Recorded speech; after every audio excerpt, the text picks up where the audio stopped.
दोस्तों प्रदीप गिरी एकेडमी इस चैनल में आपका बहुत बहुत स्वागत है। दोस्तों इस समय मैं बहुत ही बोर्ड एग्जाम में बहुत बिजी चल रहा हूँ, इसलिए थोड़ा बहुत यहाँ पे कंटेंट कम आ रहा है, पर टेंशन मत लो यार। थोड़ा सा रात को एक्स्ट्रा जागूंगा, वैसे तो रात को जाग ही रहा हूँ। आज भी रात को 3 बजे सोया हूँ। तो इस समय एमएसटी सीईटी, बाद में बोर्ड, बाद में 12th का बोर्ड अभी कंप्लीट हुआ और अभी 10th के बोर्ड में लगा हुआ हूँ। तो चलो कोई नहीं, मैं अकेला ऐसा टीचर हूँ जो इंजीनियरिंग 12th 10th डिप्लोमा सबको पढ़ाता हूँ। और सब जगह पे ऐसा नहीं, आप भी अब जाके 12th में ही चेक करोगे ना, जो पढ़ाया हूँ वही आया। 10th में भी जाके चेक करोगे तो ऐसा है। चलो स्टार्ट करते हैं। Photochemical smoke. अब देखो ये आपके सिलेबस में मेंशन टॉपिक है, तो बहुत अच्छे से आपको ये टॉपिक कवर करने आना चाहिए, फोटोकेमिकल स्मोक। मैं ये टॉपिक पढ़ाने के पहले ना, मैं आपको एक फोटो दिखाना चाहता हूँ, और ये इमेज देखने के बाद आपको समझ में आ जाएगा, अरे हाँ ये फोटोकेमिकल स्मोक तो यही है। देखो आपने दिल्ली दिल्ली में बार बार न्यूज में बीच में ऐसा देखा होगा ना, ऐसा पूरा का पूरा चारों ओर ऐसा धुंधला धुंधला हो जा रहा है। एक बार अभी रिसेंटली मैं मुंबई में था, तो मुंबई में भी ऐसा हो गया था पूरा का पूरा। जैसे ही मैं बांद्रा सीलिंग है ना, वहां पे जैसे ही मैं पहुंचा तो ऐसा पूरा हो गया था। मैं भी टेंशन में आ गया, थोड़ी देर के लिए मैं डर गया था, ये क्या हो गया अचानक से। तो गाइज ये वही है फोटोकेमिकल स्मोक। देखो ब्राउन कलर का आपको चारों ओर देखो, हवा में ब्राउनिश कलर दिखाई दे रहा है। तो ये पार्ट वही है दोस्तों। अब इसको समझता हूँ, समझाता हूँ बहुत ही सिंपल लैंग्वेज में, मतलब आपको कुछ सोचने की भी जरूरत नहीं है। दोस्तों देखो आपको पता है कि सपोज इंडस्ट्रीज है, ऑटोमोबाइल सेक्टर है, हाँ, व्हीकल्स है, हाँ, फैक्ट्रीज है, या कहीं पे फ्यूल जो है बर्न हो रहा है, तो ये क्या होगा पता है, ये रिलीज होगा एटमॉस्फेयर में।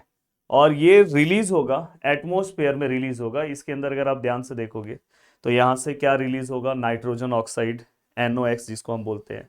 साथ में दोस्तों यहाँ से वोलाटाइल ऑर्गेनिक कंपाउंड जिसको हम VOC बोलते हैं। ये क्या होगा दोस्तों, रिलीज होगा ये सब चीज़ों से, इंडस्ट्रीज से, फैक्ट्रीज से। फैक्ट्री इंडस्ट्रीज तो सेम ही हो गया, व्हीकल से। फिर ये क्या होगा दोस्तों, जैसे ये देखो नाइट्रोजन ऑक्साइड और साथ में वोलाटाइल ऑर्गेनिक कंपाउंड्स, ये दोनों रिलीज होगा। और ये दोस्तों रिएक्ट होगा, किसके साथ रिएक्ट होगा पता है, सनलाइट के साथ। किसके साथ, सनलाइट के साथ। इसलिए अगर आप ऑब्जर्व करोगे तो फोटोकेमिकल स्मोक ना आपको समर सीजन में सबसे ज्यादा दिखाई देता है, कि समर सीजन में सनलाइट और ज्यादा रहता है। तो इसका जो रिएक्शन सनलाइट के साथ होगा, और रिएक्शन सनलाइट के साथ होने के साथ दोस्तों यहाँ पे क्या होगा पता है, फॉग रिलीज होता है। और ये फॉग जो है ना ब्राउन कलर का रहता है, जिसको हम स्मोक भी बोल सकते हैं। ब्राउनी स्मोक जो है वो रिलीज होता है।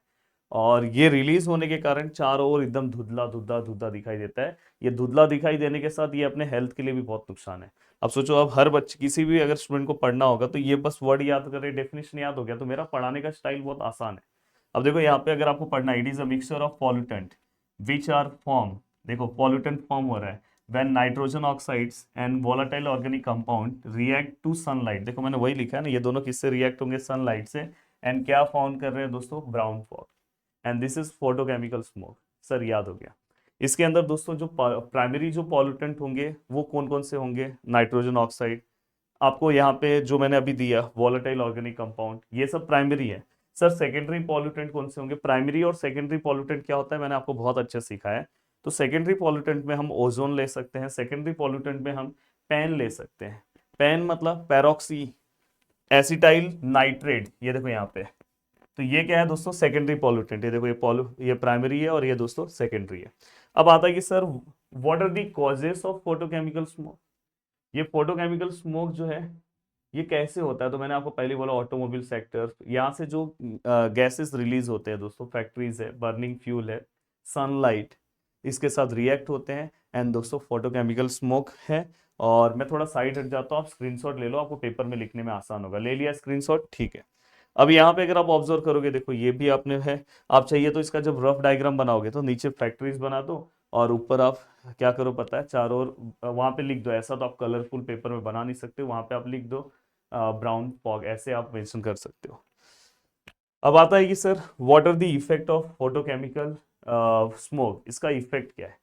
अब इफेक्ट दोस्तों कभी भी पेपर में लिखते टाइम मैं हमेशा स्टूडेंट को सजेशन देता हूँ कि जब भी आप इफेक्ट मेंशन करोगे ना, तो ऐसे डायरेक्ट पैराग्राफ में मत लिखा करो, पॉइंट में लिखा करो। और इफेक्ट के अंदर ना आप हर सेक्टर को कंसिडर किया करो। अगर जैसे मैं एनवायरमेंट को कंसिडर कर रहा हूँ, तो एनवायरमेंट में क्या इफेक्ट होगा, तो दोस्तों इसका सबसे ज्यादा एनवायरमेंट में इफेक्ट क्या होगा पता है, वेदर के ऊपर। वेदर के ऊपर और विजिबिलिटी के ऊपर सबसे ज्यादा इसका असर होगा।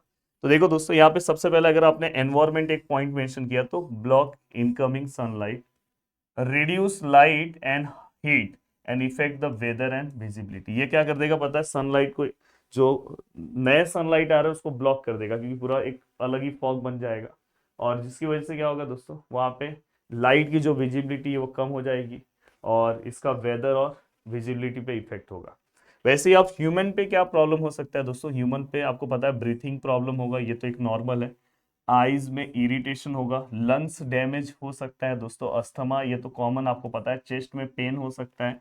तो ये सब जो छोटी मोटी चीजें जो आपको पता है, हार्ट डिसीज पे इसका असर हो सकता है, ब्रेन और नर्वस डिसऑर्डर हो सकता है, कैंसर के रिस्क ज्यादा हो सकते हैं दोस्तों, बढ़ सकते हैं। और ज्यादा अगर बहुत ही ऐसे इसी तरह से अगर चीजें चलती रही तो डेथ भी होने के चांसेस रहते हैं।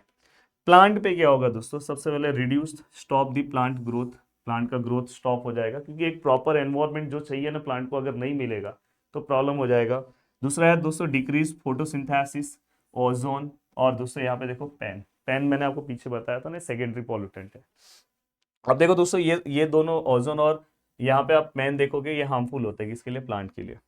अब नेक्स्ट पार्ट आता है कि सर कॉजेस क्या, सर कंट्रोल कैसे करेंगे। ठीक है, आपने इफेक्ट बताया, कॉजेस बताया, डेफिनेशंस बताया, पेपर में इसी तरह से लिखना है, पर लास्ट टू लास्ट हमेशा पेपर में सॉल्यूशन भी दिया करो कि how to control photochemical smoke. मैं तो बोलूंगा जो सबसे पहला जो फंडा है दोस्तों, जो सबसे अच्छा है, कैटेलिटिक कन्वर्टर, जो हमें हमेशा बोला जाता है, इसके पहले की भी आंसर्स में मैंने आपको बोला यूजिंग कैटेलिटिक कन्वर्टर।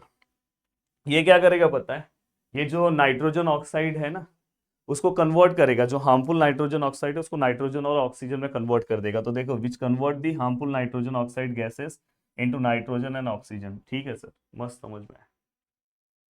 अब दोस्तों यहाँ पे जो पहला पॉइंट है कि reduce the fossil fuel uses of fossil fuel का, हमें फॉसिल फ्यूल का जो यूज है वो कम करना चाहिए।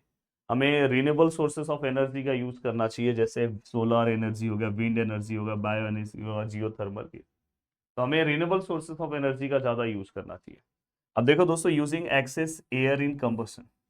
अब यहाँ पे अगर हम ध्यान से देखें तो यहाँ पे जिसकी वजह से क्या होगा, अगर मैं एक्सेस एयर यूज कर रहा हूँ तो जिसकी वजह से जो फॉर्मेशन ऑफ नाइट्रोजन ऑक्साइड है वो कैसा हो जाएगा, रिड्यूस हो जाएगा, क्योंकि जो हार्मफुल है नाइट्रोजन ऑक्साइड उसका फॉर्मेशन कम हो जाएगा। अब बाद में आता है कि दोस्तों प्लांटिंग ट्री, ये तो एक कॉमन सेंस, मतलब हम हमेशा बोलते हैं कि हमें ट्री क्या करना चाहिए, प्लांट करना चाहिए। देन दोस्तों इसके बाद रिड्यूस द प्राइवेट व्हीकल्स, हमें पब्लिक व्हीकल्स का यूज करना चाहिए। देन दोस्तों इसके बाद avoid burning leaves and rubbers. तो दोस्तों इसमें से आप कोई भी 4 पॉइंट्स याद रखा करो, एग्जाम में अच्छे मार्क्स लाने के लिए लिखना चाहिए। मैं थोड़ा साइड हट जा रहा हूँ, स्क्रीनशॉट ले लो, ये भी स्क्रीनशॉट ले लो। ठीक है, अब आता है कि sir pollution from IC engine.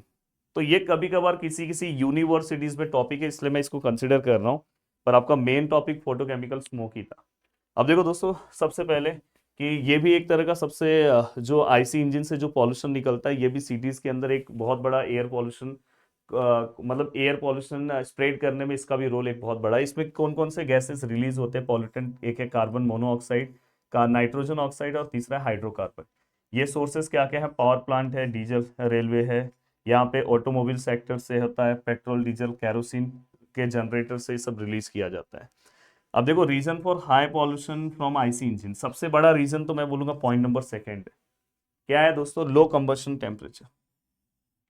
अब यहाँ पे क्या होता है, लो कंबशन टेम्परेचर की वजह से ना पूरा का पूरा फ्यूल बर्न नहीं हो पाता, इनकम्प्लीट बर्निंग रहती है। तो ये एक सबसे बड़ा है। एंड दोस्तों तीसरा है कि एक्सेस एयर और हाई टेम्परेचर अगर हम लेंगे तो ये NOx, जो नाइट्रोजन ऑक्साइड जो हार्मफुल गैस है, वो ज्यादा प्रोड्यूस करेगा। अब यहाँ पे ये होने के बाद हमें कैसे कंट्रोल करना है, तो हमें प्रॉपर एयर फ्यूल रेशियो लेना चाहिए, इसको आप पढ़ लो, जिसकी वजह से ये सब गैसेस क्या हो जाएंगे, रिड्यूस हो जाएंगे, जो हार्मफुल गैसेस है। इंजन डिजाइन इंप्रूवमेंट, उसके डिजाइन में हमें इंप्रूवमेंट करना चाहिए, जिसकी वजह से लेस स्मोक हो और जो पॉल्यूशन हो वो कम हो। देन दोस्तों गुड क्वालिटी फ्यूल का हमें यूज करना चाहिए। देन दोस्तों अगर हम यहाँ पे गुड क्वालिटी फ्यूल का यूज करेंगे तो रेगुलर सर्विसिंग ऑफ इंजन, हमें proper time to time vehicles को हमेशा क्या करना चाहिए, सर्विसिंग कराना चाहिए। ये सब तो हम छोटी क्लास से पढ़ते आ रहे हैं, ये सब कोई बहुत बड़ी चीज नहीं है। नेक्स्ट है दोस्तों यूज ऑफ कैटेलिटिक कन्वर्टर। तो यहाँ पे हमने अभी थोड़ी देर पहले वहाँ पे ही पढ़ा हुआ था, ये अगर आपको मेंशन करना है तो आप मेंशन कर सकते हो। तो दोस्तों यहाँ पे बहुत ही अच्छे तरीके से हमने पूरा का पूरा पार्ट कंप्लीट कर दिया। मैं चाहता हूँ कि इतने कम टाइम में अगर आप हार्डली अगर मेरे लेक्चर्स को देख लोगे तो आपका पूरा का पूरा पार्ट बहुत ही अच्छे तरीके से कंप्लीट हो जाएगा। तो मिलते हैं दोस्तों नेक्स्ट वीडियो में। बाय बाय, टेक केयर, और जल्दी हम आगे की पार्ट की ओर बढ़ेंगे। जय हिंद दोस्तों।